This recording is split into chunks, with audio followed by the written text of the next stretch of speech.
بسم اللہ الرحمن الرحیم،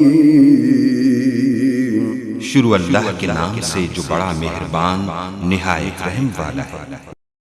وَلِلَّهِ الْمَشْرِقُ وَالْمَغْرِبُ فَأَيْنَمَا تُوَلُّوا فَثَمَّ وَجْهُ اللَّهِ إِنَّ اللَّهَ وَاسِعٌ عَلِيمٌ۔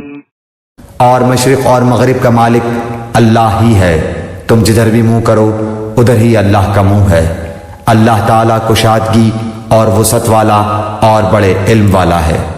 اسی طرف اللہ کا رخ ہے، یعنی اللہ نہ شرقی ہے نہ غربی، وہ تمام سمتوں اور مقاموں کا مالک ہے، مگر خود کسی سمت یا کسی مقام میں مقید نہیں ہے، لہذا اس کی عبادت کے لیے کسی سمت یا کسی مقام کو مقرر کرنے کے معنی یہ نہیں ہے کہ اللہ وہاں یا اس طرف رہتا ہے، اور نہ یہ کوئی جھگڑنے اور بحث کرنے کے قابل بات ہے کہ پہلے تم وہاں یا اس طرف عبادت کرتے تھے، اب تم نے اس جگہ یا سمت کو کیوں بدل دیا۔